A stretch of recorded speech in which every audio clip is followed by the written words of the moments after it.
Hi, my name is Andrew Penn. I'm a psychiatric nurse practitioner and a clinical professor at the UC San Francisco School of Nursing. Like a lot of kids who came of age in the 1980s, psychedelics were something that happened in the past. They were something that was vestigial from the 1960s, fascinating, but seemed like ancient history. Yet I was fascinated with these, and growing up in the Bay Area, of course, they were around. And it was a great surprise to me to find out many years later that not only were they being researched for potential uses in psychiatric conditions now, but that there was a long history of research into these compounds before they ever became part of popular culture.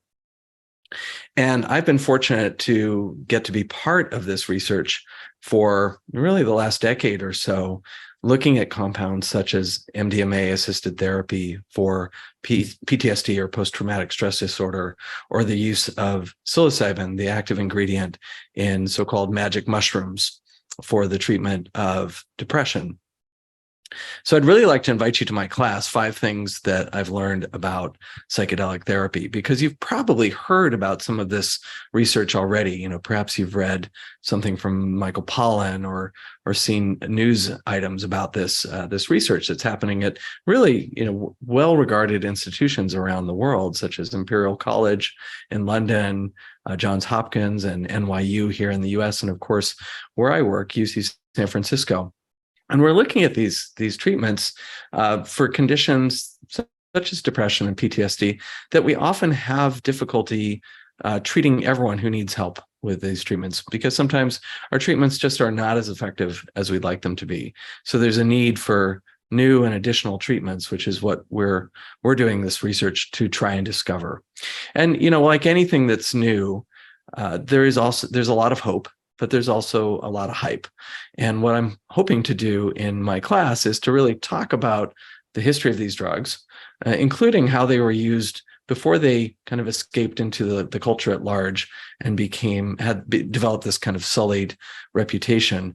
We'll talk about why the research went dark and how it was really revived in the last 25 years, what we've learned about how these drugs work in the brain and how that might relate to the therapeutic effects that they can have when combined with psychotherapy for conditions such as PTSD and depression, and also things such as addiction, which might be surprising to some people, or helping people come to terms with a life-threatening illness.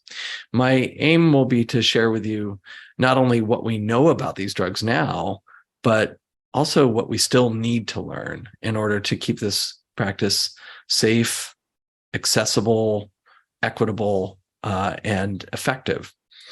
I think you'll find this conversation both to be fascinating, but also provocative, and I hope clarifying as well.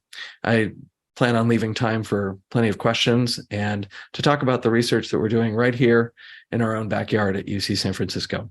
So I hope you'll join me for my class, 5 things that I've learned about psychedelic science and psychedelic-assisted therapy. Thanks.